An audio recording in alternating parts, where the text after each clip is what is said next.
C-Dog, my bad, dude. My bad. No sound.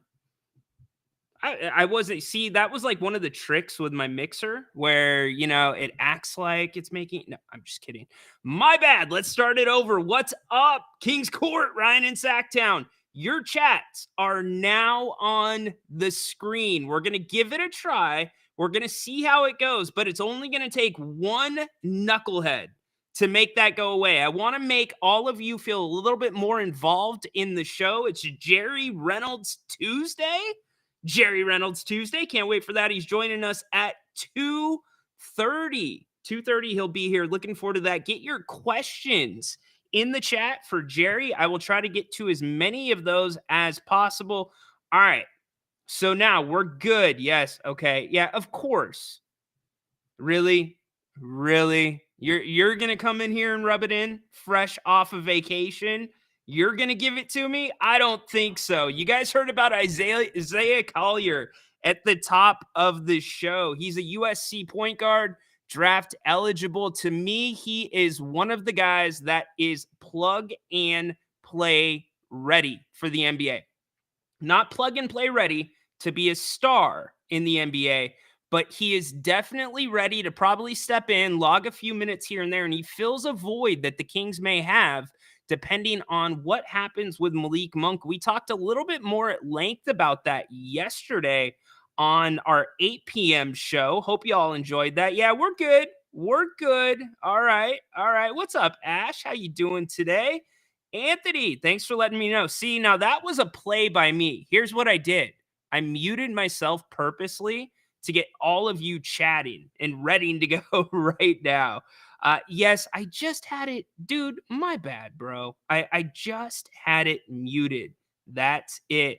No, I think he's absolutely plug and play for a second unit, especially here in Sacramento. He's a guy that creates his own shot. He gets to the rim. There's things that are limitations. Free throw shooting, one of those. He's only shooting it at about 67%, just a tad over that. But I like his body of work. I like what he did in high school. I like what he has done also through AAU. And I think if you look at the way he plays the game, this is a very steep comparison. I'm not saying he has the star power. I am not saying he is anywhere near that level, but he plays the game very much like SGA, or at least he did when he was at USC. Now, his burn rate was pretty high. He played about 29 minutes a game, almost 30 minutes a game. Remember, it's a 40-minute game in college, and he does play some defense. Turnovers, though, I think are a big liability for him. I still think, as you guys have heard reports, so I told you yesterday the Kings are shopping the 13th pick, and I thought that's the way they're leaning. That was also confirmed in another report. You guys can go check out, forget the gentleman's name that reported it.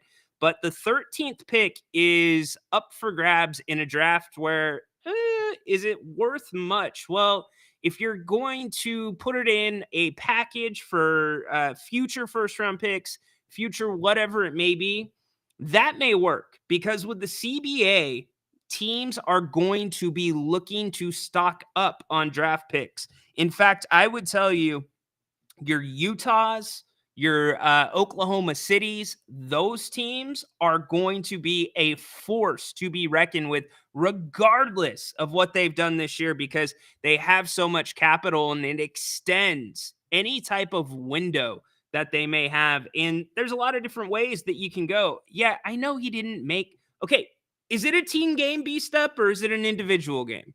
Just asking. Is it a team game, individual game? Team game, individual. It's a team game. I don't care if he made the NCAA tournament or not. You can't judge any of these guys on 1 year of college. You have to look at their entire body of work. There's no way he could ever play and miss the March Madness tourney. Dude, knucklehead. Straight up knucklehead. Hey, I respect your opinion, but you're wrong. How do you judge a guy on a team result? I don't get that. And especially in college where guys only stay for a year. No, I completely disagree with you. And here's why I disagree with you. I have talked to scouts, I have talked to college basketball coaches about this guy. Did any of the guys over in Europe not make their championship? And now maybe we shouldn't look at them as prospects because they didn't win a title because they weren't Sasha Vezenkov? It's not a good argument to me. It's not. So you guys can keep talking about that in the chat. It's fine, though. I appreciate anybody that has a dissenting opinion. That is what this is all about. It's about debate, and it is all about, stirring the pot a little bit, finding out what we think works, what we think doesn't work. And anybody that was talking about the JaVale McGee interview yesterday, I know that came up. Yeah, right. Look at me. Just look at me. Yeah, I know. She definitely did that. Dude, I'm telling you, all these guys are young. I mean, okay. So, how many? I haven't done the math. How many guys are upperclassmen in the draft this year that are projected to be lottery picks? What do you think?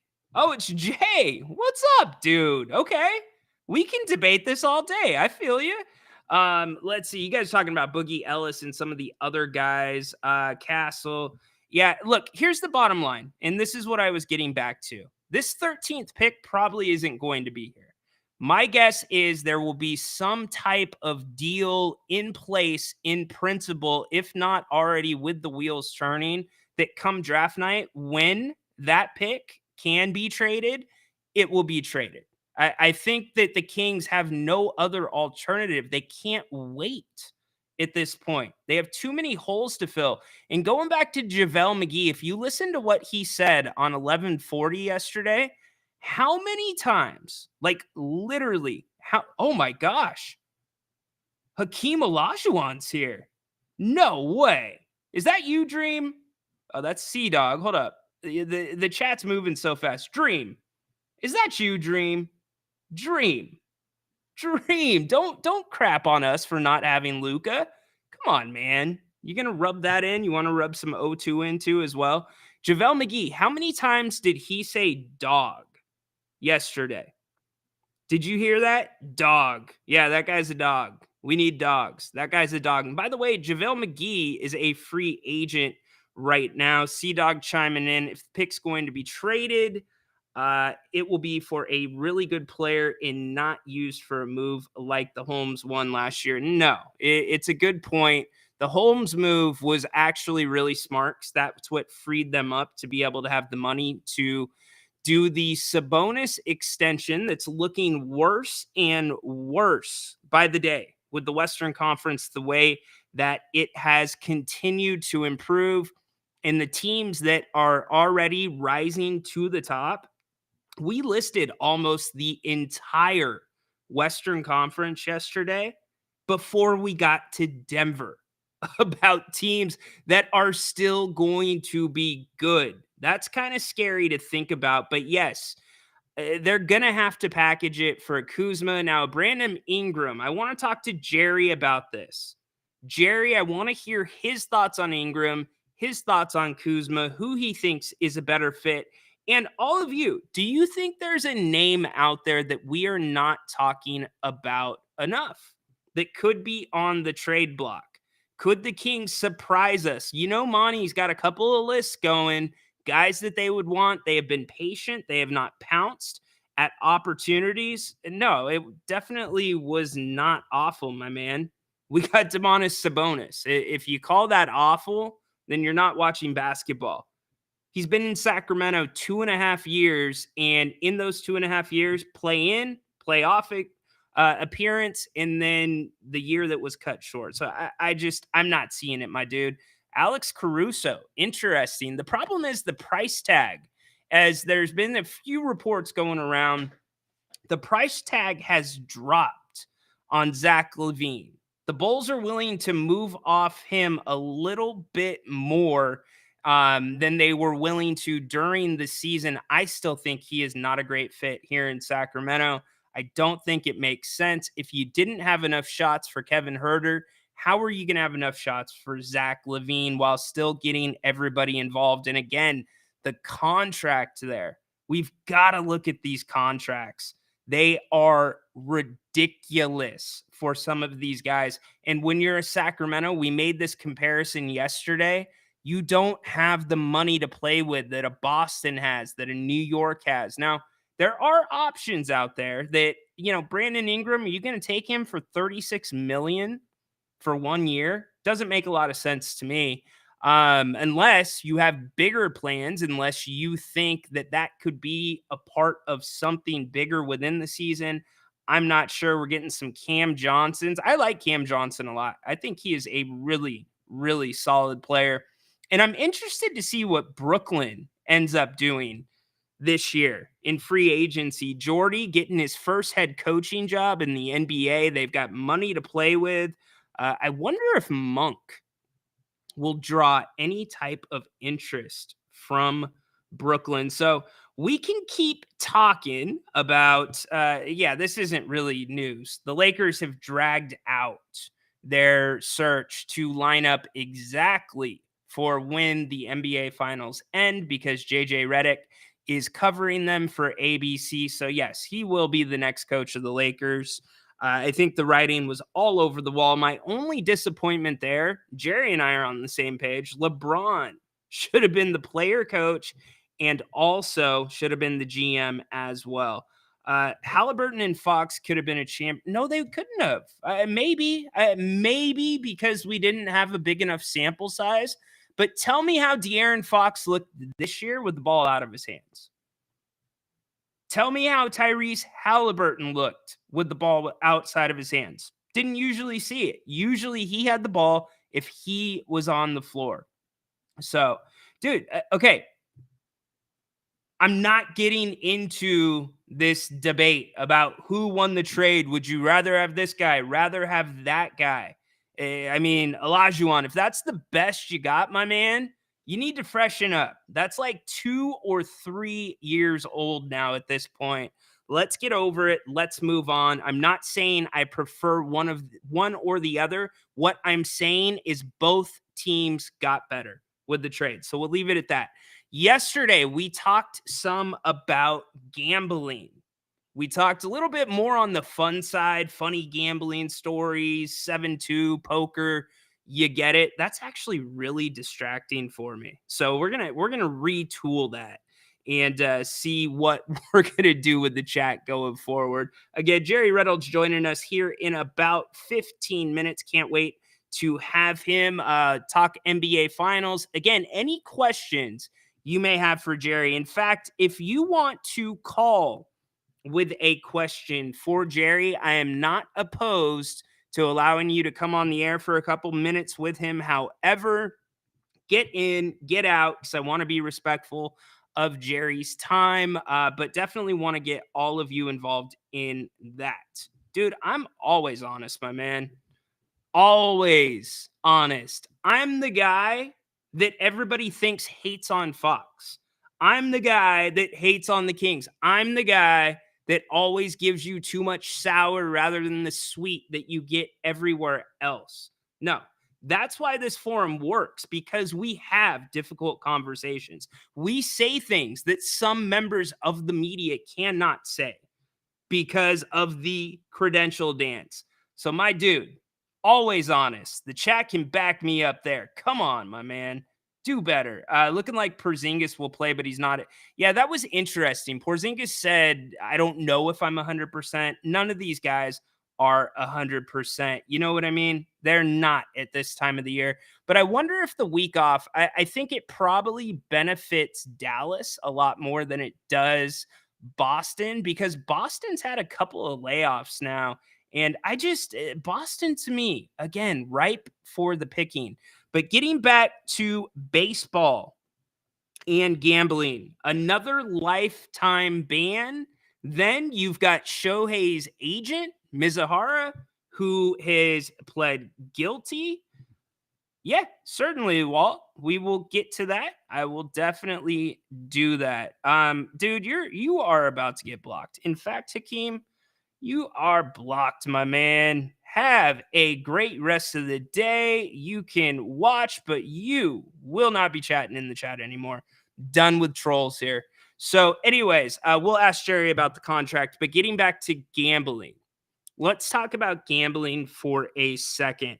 Grant and I touched on it briefly last night. And with the stories coming up and the more and more and more athletes that continue to get dragged into, whether it's daily fantasy sports, whether it's betting over unders on themselves in obscene, like literally obscene amounts. Like, do you realize? Yes, blocked, blocked, blocked. Not going to deal with the troll. So, anyways, obscene amounts that automatically raise a red flag with the Vegas sports books.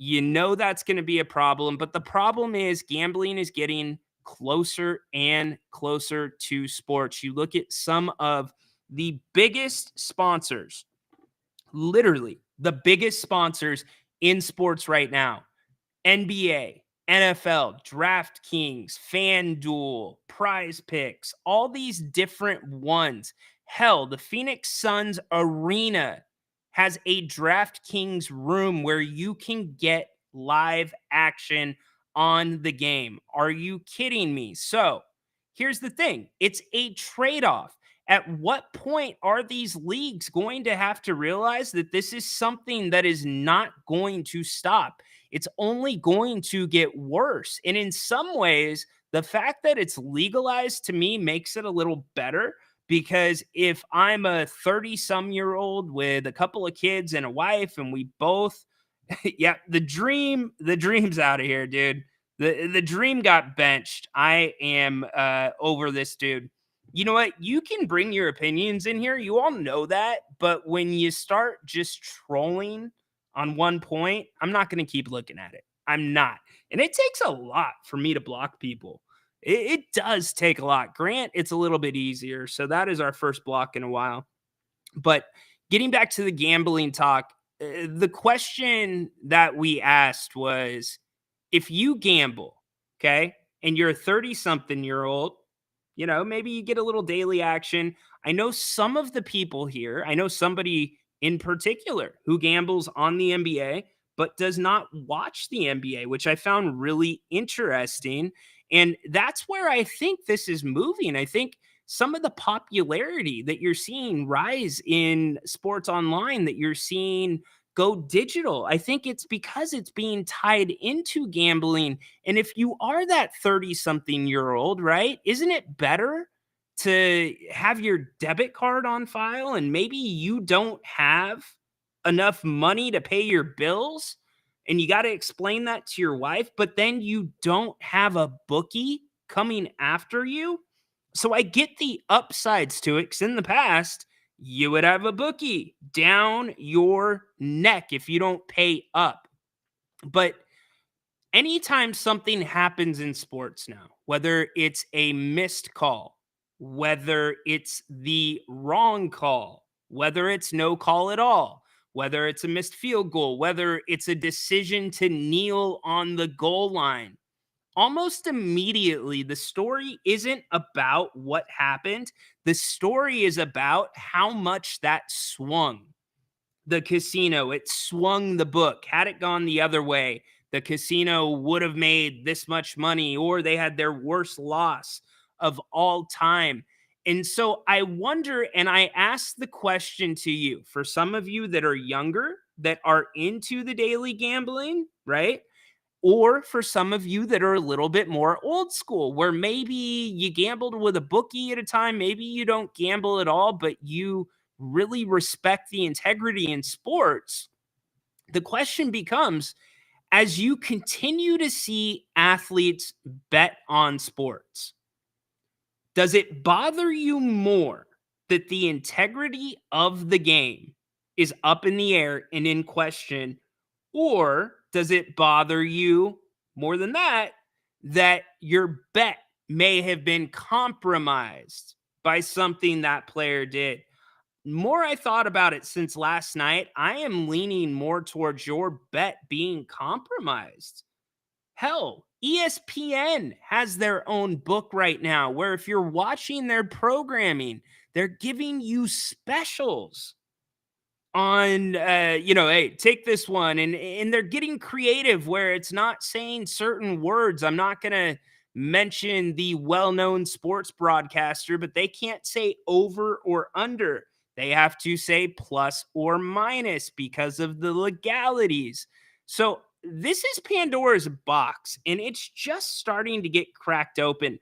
What I'm getting at is, are we going to see the rules change in pro sports about gambling?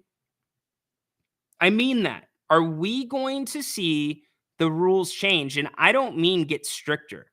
I mean loosen up, because I would tell you more guys than not enjoy, like this week in Tahoe. It's the Edgewood American Century Celebrity Championship.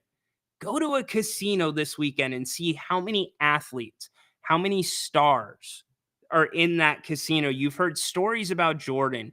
You've heard stories about Barkley. You've heard stories about all those guys back in the day, the way they like to gamble. And now it's turned up to 20 with fantasy sports, with everything else. So I want to get your take on it. Where are we headed with this? Is this going to be better or worse for sports? And do you feel like the NBA, the NFL, all of the professional leagues that also support gambling because they take the money from those companies as sponsors, do you think that they are compromising what is going on in sports? In fact, I'm going to roll this conversation right over to Jerry, who is here now. As always, Tuesdays are Jerry Reynolds Tuesday. We haven't talked in a while. What's up, buddy? Well, how you doing? Yeah, I got a little early, but I just can't, I just can't wait to talk to you. Ooh, So I figured you're probably not walking outside. Are you staying cool? It's getting hot. I am staying inside, and after basically I promised my wife I'd do a couple of things around the house here. Now I'm going to get on the treadmill There you while I go. watch. I've recorded Pardon Interruption, my favorite show with Wilbon Kornheiser. So that's my strategery for today. I love it. So are you more of a Wilbon guy or more of a Kornheiser guy? That's a great question. I like them both. I mean, Wilbon gets a little off the rails now and then, but I like that. And then Tony's probably a little more consistent with I mean, he doesn't get quite crazy, but they make it work. I mean, they're everything in a show that Around the Horn isn't. In my Yeah. mind. Yeah, I'm actually surprised Around the Horn has stuck around for Me so long. too. Yeah, it's just I used to like it, but they kind of get off the rails and want to get into societal issues and politics and stuff. And it's a sports show. Talk sports. Talk sports, yes, indeed. Jerry Reynolds here on Jerry Reynolds Tuesday. Before we get into the Kings NBA Finals, I want to ask you this, because you've been around the game for so long. We're seeing more and more stories about gambling, Jerry. And where do you see this headed with the leagues? You see that many of the companies are huge sponsors now. Do you see this becoming a bigger problem than it already is right now? Yeah, I do. I think it's going to get to, but I mean, it's a case where okay, you dance with the devil. Don't be surprised a little bit. I mean, Yeah. but they've got to basically enforce it. Because as a fan or as a gambler, if you like to gamble and bet on sports, nothing. I don't see any problem with that at all. But you don't want to bet on it when players are involved and or maybe have inside information, that sort of Yeah. thing. And yeah, I'm concerned. I really I think the part that bothers me the most is kind of the in arena kind of thing Yes. where you can bet on, is Luka Doncic going to score 4 of the next 6 points or that kind of stuff. It's like really. I mean that's almost over the top. If you want to, I can understand you don't want to. I play the lottery, so you know, but I mean to bet on what team's going to win, playing the odds and all. If you got a few bucks to spare and it's not a problem. That it's entertainment. Yeah, it is entertainment. Did you have to worry about that during your time as an analyst, as a coach, GM, about who you talked about? I know there's mandatory training and such, but the littlest of things that you may mention during a discussion about basketball could definitely tip the odds in one way or another with how somebody may bet or share that. Yeah, that was really an issue, and we, of course, everything was so anti-gambling for Yeah. years and years. Just the thought that you might, go in and bet on a baseball game during baseball season, was frowned upon. Not that I did any of that, but they had, meetings before the season started and off season. You had to do things online periodically. So it was very, very strict anti-gambling. And then, as you point out, who you talk to, because I'd have people call me innocently, just, quite honestly, friends, and say, hey, the Bucks are playing the Cavs.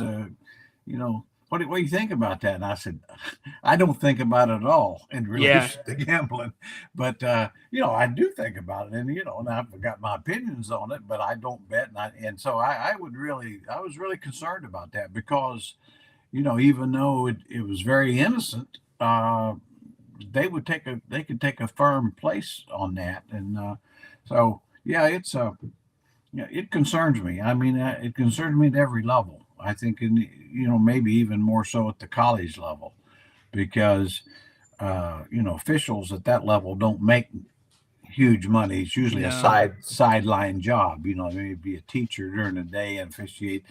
And I've always said, $10,000 to somebody, to kind of shave a few points here and there. It's very concerning.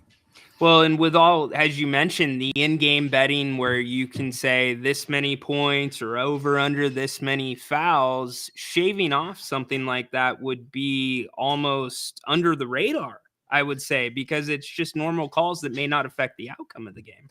Well, I've told the story many times. I mean, I officiated a little bit of high school basketball, and got escorted out of town with a buddy because in Indiana, where they were about, I think a crowd was thinking seriously about stringing us up, but the police give us an escort out of town. That was the last game I did, Yeah, by the way. definitely. But I didn't cheat anybody. But I also, as a coach, me and my assistant in college, we'd call scrimmages, and Sure. sometimes, and just basically screw the starters to help the reserves win. And a lot of times they wouldn't know because you call a lot of fouls away from the ball, 3 seconds, illegal screens, carrying the ball.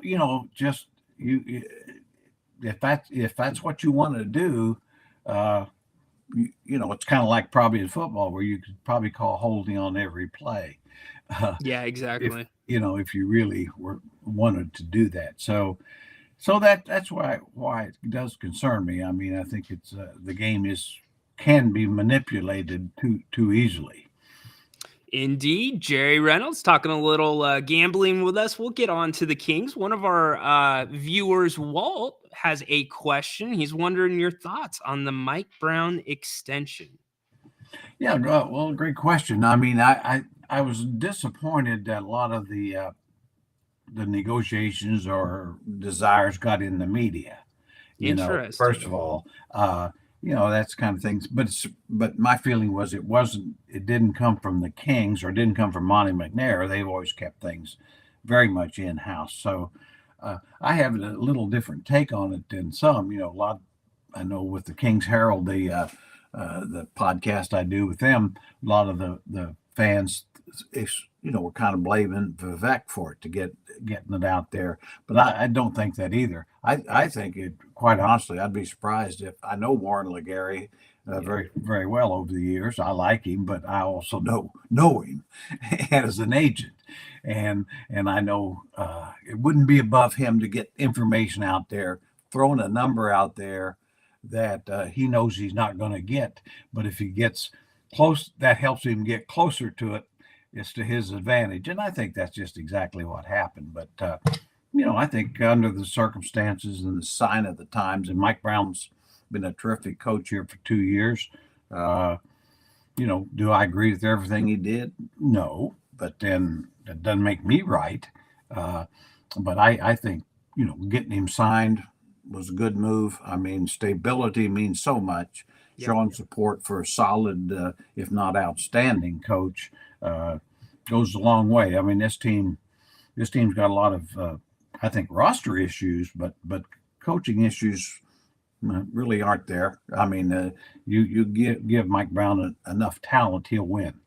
Yeah, I think you bring up a good point. The coaching issues aren't anything bigger than what go on in other locker rooms. The decisions that are made, rotations, etc. And I think you're spot on too about the leaks, about the number and negotiations being tabled. I don't see it any other way than it coming from Mike Brown's camp. And in fact, it's the only thing that makes sense because it immediately tugs at the heartstrings of the Kings fans because of the history of coaching here and not, always making the right decisions and finally have some success. And now it's like, are we going to let this guy go? So you're spot on, Jer. Yeah, well, I mean, I just know how agents work. I've been with them, and they're obviously not necessarily friends of the franchise. They have their Yeah. own agenda, and I understand that. I mean, just kind of like a defense attorney isn't prosecution's best friend. They've got a different agenda, and so their job is not to worry about Kings winning games. Their job is to get their clients the most money. Same way with the Malik Monk agent. That's exactly what they'll do. If the most money's with the Kings, he'll be with the Kings. That's how I see it. But anyway, that's what I think happened. And as far as I'm concerned, they came to a nice negotiated agreement. Yeah. And seems fair under the circumstances with what the coaches are making in the league and the level of success that he's had. So good. Yep, I'm with you. I agree 100%. Jerry joining us here on the King's Court for Jerry Reynolds Tuesdays. Now, Monty McNair and Wes Wilcox have both had their extensions that were done last year. Now, Mike has his. In some ways, does the pressure swing back to Monty now to maybe get a few more Mike Brown guys? I think it does. I think Monty's done an outstanding job, but really the truth is, I'm sure they wanted to do more during the summer than they were able to do. And so this summer is going to be crucial because I don't think, and you might feel differently in some of the fans, but I don't think you can run it back with the same roster. I think with the West being like it is, there's no reason to believe you're good enough currently with the roster as it is.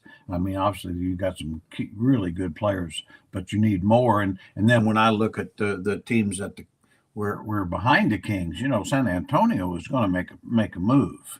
And the Houston Rockets, and then the Memphis Grizzlies, who were really one of the top teams 2 years ago before all the injuries, are probably going to get healthy. So, I think not just the Kings, but I think the Warriors and the Lakers are all in the same boat. That if they don't do something, it may be hard not only to move up, but to stay where you were. It's a great point, and the Kings have limited resources. I don't think Vivek's going to go over the cap and pay the luxury tax. And would you say the biggest hole, or what would you say the biggest hole on this roster is right now? Well, I think they've got two. I think, but primarily what I would say is a power forward, a 4-5 kind of guy, athletic guy that could play with Sabonis, could play some backup center, athletic block shots, make threes. There's guys like that, obviously. If you can get them, maybe the draft, but certainly trade, get somebody ideal. I don't know. That's always a tough part. I mean, we talked some time ago last year a lot about Naz Reid. Well, Sure. That would have been perfect if they could have got him. I think he would have fit perfectly with Domas because he can really spot shoot threes. And I know the guy that I wanted before I thought would be perfect was Bobby Portis. And so that's the kind of player that I think the Kings need, the kind of athletic, tough-minded guy that can play a couple positions, probably more than any other position. Be nice to get an athletic wing. You see the guys like Derek Jones at Dallas, who's going to be a free agent. He's not making a lot of money there, but just a lively, long defensive guy who can, play off the stars, No which is, doubt. and that's so, I think somehow or another, you've got to, between now and start of the season, you've got to have two guys that could contend for starting positions. Yeah, no, there's no doubt about that. Competition is a good thing. It's how this team's going to have to improve. Cody has a question for you about Patrick Williams from the Bulls. What do you think of him?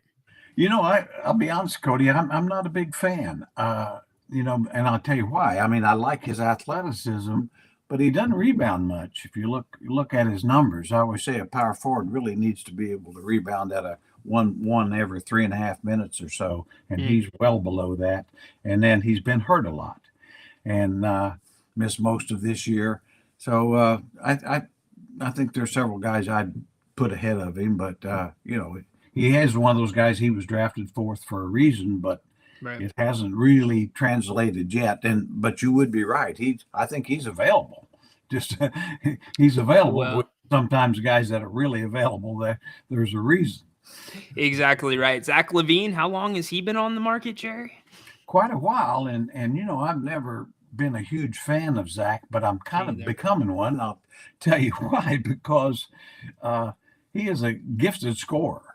Yes. And now, I was telling another group, my feeling on that is if in fact, you could trade Herter and Barnes and get him, but I wouldn't, it'd be because you'd have to do that to get the salaries to match. Right. But I think healthy, and have to know he's healthy. But he's been an all-star, and and he brings scoring ability and athletic ability. Now, what I haven't liked about him over the years, he's kind of a ball stopper, and become a little bit too much. But I think Mike Brown and Sabonis could solve a lot of that. Sure.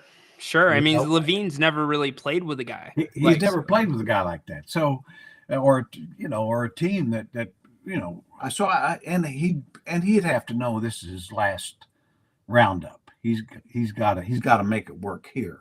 And he played for UCLA, so there'd be a reason he'd probably be interested. So, yeah, I think if you could get the trade on your terms, and I think you could. I think I think they, it's a case where a lot of people say, well, you've got to give them 2 first rounds and this. No, you don't. I'd say we'd consider doing this for, say, these 2 players to make it work cap wise, and we'll take at least 2 seconds from you. Oh, I like that. or things like maybe flip-flop picks. We'll do this. You take 13, we take 10 or 6, whatever they got. I mean, I'd start there. If I was going to try to deal with them, I'd start there. On the hard line. Look, we have an interest, but we know you want to move him. You need to move him. You got Kobe White took that spot, and he ain't giving it back, and we know that. And so so this is what we would do, not what you want us to do, but this what if you can get a better deal, go get it. But this is, so I think when a team is looking to move somebody, that's what you have to do. And conversely, when a team needs to take a big swing, do you squeeze them a little bit more? Like if the Kings are engaging in trade talks with you? Well, I think you always have to look at it from what you think is a fair deal for you. Now, you don't want to be totally unfair to the other guy. Totally. But in a situation like this, where they've got to move that contract, right? And if they could get some good players back that they could use, and clearly Barnes and Herter are guys they could use. Because just as a previous caller talked about Patrick Williams, well, he's been a little disappointment too, but Barnes could fill in a lot of those gaps. And but anyway, I think you always want to try to, you're looking for a deal for yourself, but you're also trying to be fair, but that would be fair for a team that knows they've got to move this guy or they're going to have to be eating salary at some point. Exactly right. And that's a team that's kind of stuck in that position where it's you got to offload salary because you're not really that competitive. Unfortunately, you got some big numbers. Big numbers. And and you were talking earlier about the going over the cap, getting into the cap. Well, the only way you can do that is by signing your own free agents. I think sometimes fans get the idea that, well, go offer this guy making 40 million and bring him on your team. I know, you hear the TNT guys talking like, well, if you're at the cap, you can't do it. You can go over the cap to sign your free agents. You can't go over the cap to get somebody else's. That's Great which point. is that's where I think the Kings will. They're going probably with Fox coming up and Keegan at some point again. They could very well get into, and that's where the Warriors did it. I mean, they went well with the cap, but it's their own guys, their Yeah, own free agents. in some ways, isn't this that year though that you have to show Vivek we at least have the foundation to where you feel confident going over the cap for those two Oh, guys because you've got Fox and Keegan, like you said, coming up. oh yeah, you don't. I mean, to go over the cap, like we've seen some teams and not win. That's really a fiscal hell. I mean, in the NBA, how do you get Yeah, out of it? Chicago's one of the examples we exactly just right. we just talked about. And so, if you're not winning and you went over the cap, you really have to make some sacrifices. So, but I couldn't agree more. I mean, that's exactly what you want to see. That Keegan is heading the right direction, which clearly is so far, and De'Aaron is so far, and extremely valuable. So you hope that this time next year, or when you start thinking it along those lines, you're saying, yeah, you know, we can do this. We need to do this. Yep, you got to follow the plan. And obviously, a plan is in place with this franchise, which is different from before they made the playoffs. But happy to see it. I'm going to ask you about two guys that I know you've been asked probably on a million other shows. But where do you come down between Brandon Ingram and Kyle Kuzma? That's a great, excellent question. Talent wise, I like Brandon Ingram much better, but I would rather have Kyle Kuzma. And I'll tell you why. Kyle Kuzma is available. Yeah. Brandon Ingram, I think, I'm looking at, I think he's averaged about 50 games a year during his career. Well, it's kind of like OG Anunoby. I love him, but he never plays. He's missed 30 some games a year since he's been in the league, and availability is a big part of it.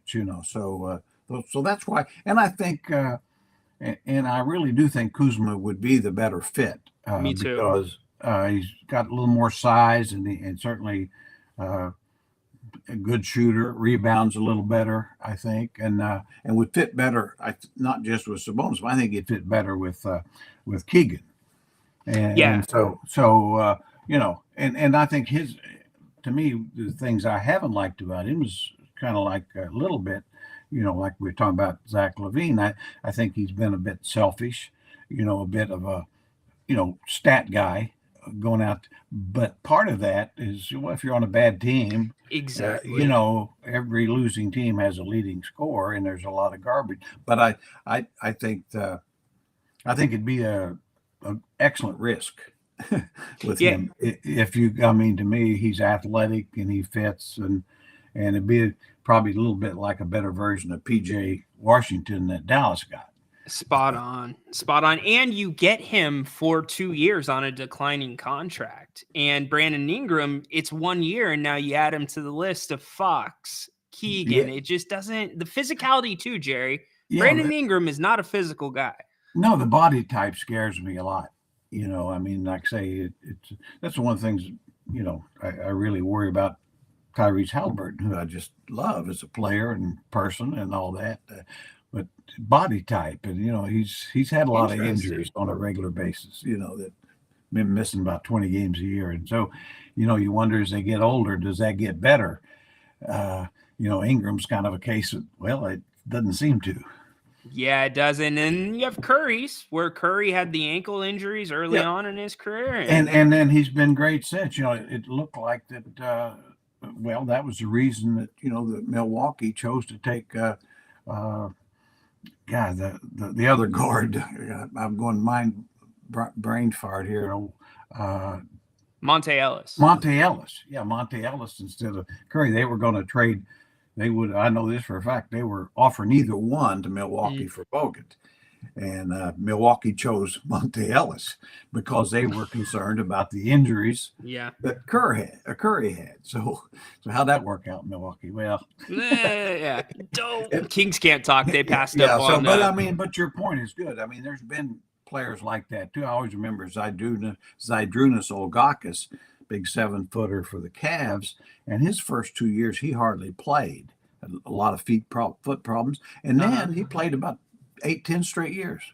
So it goes both ways. But I always say, but when you're into 4 and 5 years, I think you really have a reason to look at that differently than the first couple. I mean, it's kind of like Joel Embiid. I mean, great player, but he didn't play his first 2 years in the league. He's been hurt consistently, except 1 year I think he played 70 games, but I don't think he's actually played half the games that he's been contracted to play over his career, because he was making money those first 2 years not playing. So it's I mean, so availability out there. Availability that's is the why best. the Kings. I mean, I know that injuries can happen, but I mean, with Domas and Fox and Barnes has been great there, and Keegan. I mean, if they're able to play, they play. Yep, I'm with you, Jerry, 100%. I'm going to answer this really quick. We'll just spend a quick second on it because I want to get it up for Progressive. I think the expectation has to be at least a conference championship in Mike Brown's 3 years here in Sacramento. Jerry? I think I don't know if you'd have to have that. I think you're probably right. What the ownership might think, expect. Sure. I mean, I certainly wouldn't. I mean, if you could have continued success, and because the West is just what it is, it's so good, and you can do everything right, do everything better, and get better, and maybe not get through it. But I would say within a 3-year period, you're going to have to win some playoff series. There you go. You're going to have to be able to advance in the playoffs, I think, or to. I mean, and I know a lot of fans would expect more than I do, but I enjoy this team and enjoy watching them play. And as long as they're winning and trying hard, I can deal with, as long as I know the other team is better. Yeah. When the other team's better and then your guys are playing the best they can play, I can appreciate the game enough. No doubt. I agree with you. Jerry, joining us for just a few more minutes. I want to ask you this really quick before we preview the NBA Finals. You see Dallas. They make the changes at the deadline. You've got Gafford and Lively. Lively gets drafted, and they go this kind of twin tower look. Minnesota a few years ago decides to go that way against the grain when guys are playing positionless basketball. And those are the two teams that end up in the conference finals in a wicked Western Conference. Jerry, do you think the gate could be swinging a little bit back towards size down low? I do. I absolutely do. I think the 3-point shot's starting to lose some of the luster. I mean, in a sense that you don't need to shooting 50 and 60 a game, because there's games, I don't care how good your shooters are, you don't make them. So in other words, when you're dependent strictly on the 3-point shot to win, you're going to have some games against bad teams that you lose. You need to have that mid-range, low-post game when some of those shots aren't going. So having big guys who can protect the rim a little bit, number one, but also, you can go to for a basket. Right. Go to for a basket or to draw fouls, and I think that's also underrated, is you want to get that other team in the penalty as much as you can. You get some free points. As opposed to, I thought the real weakness for the Kings or Warriors or teams that don't do that, they may not get to shoot 10 free throws a game. Yeah, the Kings weren't even close to so last year, their made free throws, the Kings' attempts this year weren't even close to the made free throws last year. And Colt makes a good point. De'Aaron Fox holds the key to that. We know he's got to get back to the mid-range. Jerry's on the record as saying that getting to the hoop, just everything you explained, is worth more to the team than the extra point that you get from the three. Yeah, and he's a guy who can do it. And it's not just about getting to the basket to score. It's getting to the basket to find teammates for open shots. I mean, like Sabonis kind of does, and that's draw double teams, draw attention, so you get some easy attempts from that. But draw fouls. It's hard to draw fouls on 3-point shots. We see it, but consistently put the officials on call there, and I mean, Darren can do that. I mean, we see it with Gilgis Alexander, who's so good at that. Jamal Murray. I mean, you see a lot of two-man game where those guys are looking to turn a corner and get to the basket off of it. And then the player that, of course, I love watching Steph Curry, and everybody thinks about his great 3-point shooting, but he's a tremendous mid-range shooter, and he'll take that shot.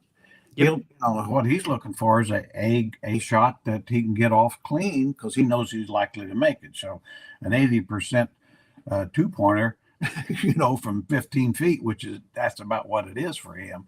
And I think with Fox, he definitely could do better, at that 10, 12 foot range, getting shots there because he can hit them at high percentage.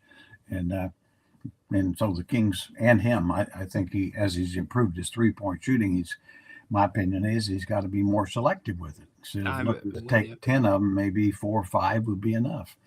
I'm completely with you. He won Clutch Player of the year before because of his mid-range game, because of his floater. That is what won the Kings, I would say, easily 5 games the playoff year. Oh, agree. Yeah, I think one thing that did happen this year, I think teams were better prepared for him late games. Great point. Partly, which I thought, because the Kings really could rely on De'Aaron, getting, he's got the ball, clear out, let him go do something. Well, the team started basically able to run some guys at him. I always thought maybe, just by running him off screens and getting him ball with a live dribble in scoring range might create the problems he needs rather than using his dribble to bring it into play. And so, it's the old game of adjustments. Teams are scout. They know it's okay. We got to try something different. And I think they did for the most part and made it tougher on him, packing the paint and different things. So, okay. And then the Kings we'll make some adjustments to make sure that you're not aware of what we're trying to do until we do it. Yeah, it seems like, I don't want to say a simple adjustment, but you saw the times when Mike Brown got guys going downhill off of the DHOs, or even if it's a backdoor cut, it opened up the world for the offense. Those were some of the best nights this season. Oh, yeah. Now, I mean, obviously, I love the free-flowing offense, and I always said that was especially last year, but more than this year. But I've never seen a team score after having baskets, made baskets. Generally speaking, you can't run on those because teams defensively get back. But the Kings were brilliant at that, beating teams down or getting numbers to where, it's 3-on-3 or 4-on-4. It doesn't make any difference. That's a better than a 5-on-5 situation. And they were terrific. I thought this year teams were better about getting back and making the Kings play a little more half court. So, but anyway, I think, Brown and the Kings were ahead of the curve last year, and this year the curve caught up a little bit. Yep. So it's time to readjust again. Jerry with us just a couple more minutes. I'm going to get your finals prediction, but first, one question from C-Dog. How important do you think it is for Sabonis to open next season with a jump shot? I think it's very important. That's a great point. I mean, he can shoot them. I mean, he's too unselfish. I mean, I think if I were a coach, I might say, you better shoot 3 jump shots in the first half, or I might at least. I don't care if you miss them. It's like his 3-point percentage was 37%, but he'd never hardly shoot more than 1 a game. If he made 1, he might take another. If he missed it, then he wouldn't. And it's like, well, no. And the threes he got were wide open, comfortable threes. So I'd say you want him to take more of those. And then, but to the point here, I think that 12, 15 footers are there, and he needs to, instead of looking for teammates for the so-called spray threes, take a 12, 15-foot open shot, because there's a good chance you're going to be able to chase it if you miss it. Yeah, he'll know which way it's going Yeah. when it leaves the hand. There's no doubt about that. And the other thing too, I think it's just a little bit of, we've talked about the quickness in which he makes decisions. I think he hesitates when he thinks about taking that jump shot. You almost see it with the Barkley with the backswing when he like Mhm. pauses. I just feel like if Domas just got a little bit more comfortable with that, like you said, it is there. He can stroke it at times. Yeah, I agree with you. I mean, I think he does. I think he seems to always be thinking in terms of finding somebody rather than, don't worry about, if you got an open, easy shot, take it. You Yeah. know, just recognize it and take it. And I mean, he's one of those guys. I think his biggest weakness, or one of them, is he's too unselfish. Yep. Be a little more selfish. Because you got reason to believe. I mean, here's a guy that averaged basically 20 points for the last 4 or 5 years and on 12 shots. Yeah. So he's as productive as any player in NBA history, just about. I mean, he's in there with the Jordans and guys like that could score with, and not even looking for his shots other than kind of pounding it inside. So yeah, I think that would be very important for this team, because it would open up some things. And I think Domas has to say, look, I need to probably be looking for 2 or 3 more shots a game. I like it. I completely agree with you. Tyler, we're going to hold your question over for next week. We'll bring that up with Jerry about the big offseason move, but I got to get you out of here. But first, what's your NBA Finals prediction? Well, I'm going to take the Celtics, and the reason being, I'm counting on, of course, Porzingis playing to some level, and the reason is I think the Celtics, where they have the edge, is they've got 4 guys in their starting lineup on wings, with Drew Holiday, Derek White, Tatum, Brown, all good defenders. Yep. I mean, and so the reason I'm saying that's because Luka and Kyrie are so important. If those 4 guys, and I mean, they're going to use all of them and double, they're going to do a lot of stuff, but I think they've got the best chance of making it tough. Nobody's going to stop Luka and Kyrie, but I think they can make it tough on them. And if they do, Dallas can't win. So yeah. Now, I mean, I think Dallas's defense is excellent as well, and so, but there again, I think they're a little more balanced in their bench. I like, of course, Lively's terrific coming off, but if you can bring Al Horford and Peyton Pritchard off, I think that they've probably got a little edge there. I give the coaching edge probably to Dallas, but I'd like to see Dallas win, by the way, because they're West. Yeah, I'm with you. I mean, I really would like to see that, and I really do enjoy Luka and Kyrie. I mean, they're just breathtaking talents. But I think the team that won the most games all year, I think probably, and they got the home court edge. So that's pretty much, although Boston can lose at home, and they Dallas, like to give it up. Dallas is great on the road. So. Yeah, exactly right. I wonder, because the King, I'll say this really quick and then we'll get you out.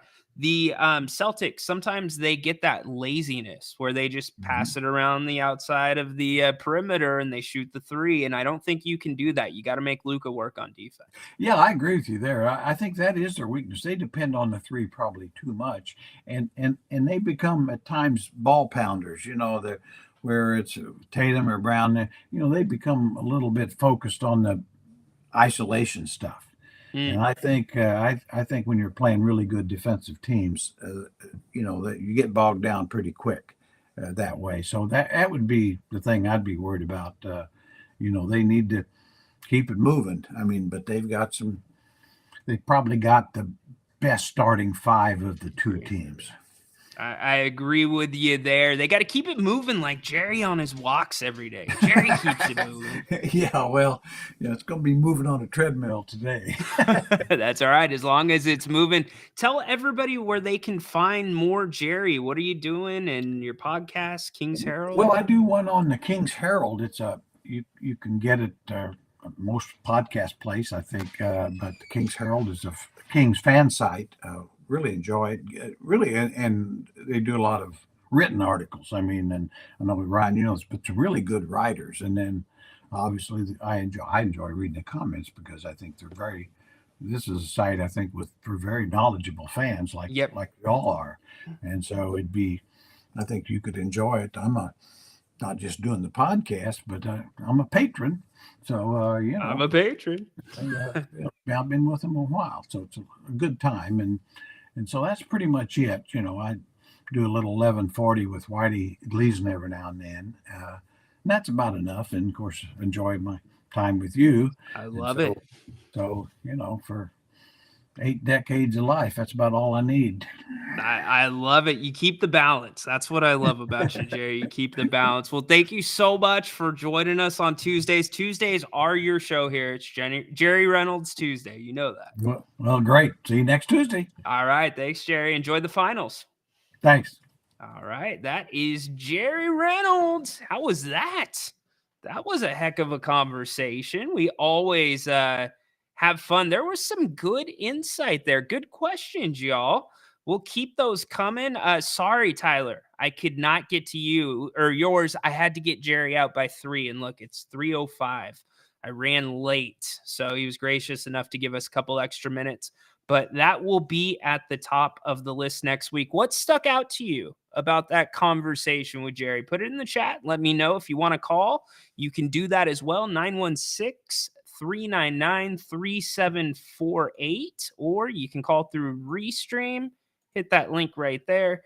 Progressive, you bring up the point about what's the expectation. I think the expectation, like we both said, Jerry said it in a different way, winning a couple playoff series. The expectation from Vivek's going to be championship. At that point, you're going to have 5 years of Mike Brown, just over 5 years of Mike Brown. So you look at the way that Denver built, how long Michael Malone got. It's going to get a little bit warm. This is not the Rick Adelman era anymore with coaches. There's coaches being fired left and right after winning a year after winning championships. The fact that Mike Budenholzer was available, are you freaking kidding me? So, I think that with that in mind, this is Mike's shot. Now, you get a championship, all bets are off, but it's not that far fetched. And if you want to look at the natural progression, going back to the discussion about Kyle Kuzma versus Brandon Ingram, to me feels like that emergency pull the tab. We've got to get the biggest name that we think we could bring into Sacramento. I agree with you, Jay. I agree with you. Now, that's the thing. This is where I don't think we got to give Vivek a fair shake here. There's never been a reason, and Jerry pointed out, you can only go over the cap to re-sign your own free agent. So De'Aaron Fox, prime example of that. He'll be coming up, not this. He got 2 more years under contract with Sacramento. And then also Keegan Murray. Now, the question becomes with De'Aaron, how much is he worth? Seriously, how much do you think Vivek is going to be willing to pay him? Because De'Aaron's got to have a better performance this coming year, than he did this past season. You can't argue about that. I think a lot of those things, which weren't all his fault. You look at the reason why Sabonis, why Fox, both those guys were in the top 20 in turnovers this year, was because they were one of 3 creators on this Sacramento Kings roster. Everybody else was pretty much a finisher. The Zach LaVine conversation, now that's interesting to me because I did talk about a little bit the reports where Chicago's willing to drop the price on him. But if I look at what's left on Zach's contract, let's pull that up right now. Zach still has as the highest paid player. So you would have Zach LaVine through 26-27. So he would be 1 year out more than Fox. So he'd be making $43 million this coming season, then 45 the year after that, then 48.9, basically 50 in 26-27. If you could get Zach for the right price, you can make the salaries, like Jerry pointed out, work definitely if they're willing to take Herter, willing to take Barnes as part of that deal. But how does that affect the Keegan re signing? How does that affect the Fox re signing? I don't think it really does, to be honest with you. In fact, I'm not saying Zach Levine, by the way, I am not saying Zach Levine is Sacramento's Aaron Gordon, but it feels like that type of player is what Sacramento's going to have to hit on. Somebody that maybe has not been able to stay on the court as much as they should. Maybe somebody that had a bad stop in their last stop. Maybe, like we said, Kyle Kuzma, who's played in Washington, not really played for great teams, but little bit of a me guy. He's got to be a me guy. And I'm so glad Jerry said that. And Sea Dog chime in too. Hard no, we offered him years ago and he didn't want to come. That is a good point. He did not want to come. And yeah, well played there. That is a very good point. I think too, when you've wanted a player for that long, at some point the shine's got to rub off a little bit. At some point, as an organization, you have to move on. And as Sea Dog pointed out, maybe that was the move on point for Levine. We'll see. If I had to bet, if I had to bet my show on it, Kyle Kuzma is the guy. Kyle Kuzma is the one that fits the most contract wise, fits the most stylistically. It just becomes whether or not Washington is able to or willing to play ball and want the pieces that Sacramento can offer in return. But it brings up a very good conversation. And again, Sacramento still has an MLE to work with. We'll wait for Malik Monk, see what happens there. But great conversation with Jerry Reynolds there. As we do usually on Tuesdays, we're going to wrap it up, leave it there, let it breathe, because Jerry is just that good. And it's that special to get to have him on this show every single week. Great job. Great job with the questions. Really appreciate it. Sorry, Dream. You can't be a troll. We don't like trolls around these parts. They don't last very long. And by the way, our community usually fishes them out too. So good job by all of you. Make it a great rest of the day. Don't forget, by the way, we have a triple header of coverage. Grant coming up at 5 o'clock, open forum with him. And then 8 o'clock, we'll be back tonight for a scrum. Your calls always welcome. Give us your input. We can talk whatever you want to talk.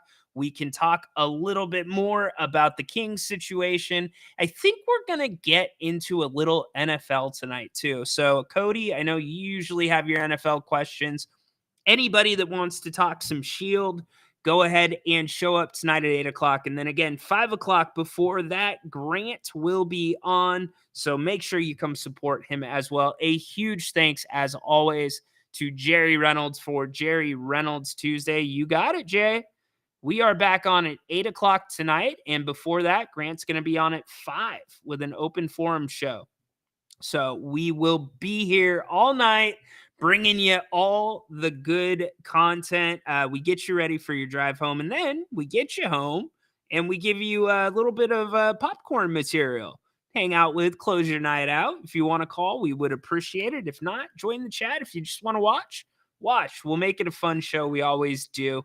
But again, thank you to all of you for being here today. We will carry over that question. Like I said, sorry I could not get to it. We'll talk about that with Jerry next week, Tyler. But we appreciate you sending that in. And again, great job with all of your questions. Tadora, Holy moly, Jim Bob Bowley. There you go. Holy moly, Jim Bob Bowley. I always say it. Go Kings. Light the damn beam. Court is not dismissed. We are going to stay in recess because you've got Grant tonight, 5 o'clock, open forum. And then him and I are back together 8 p.m. tonight. Huge thanks to all of you. Huge thanks to Jerry Reynolds as well. So long for now.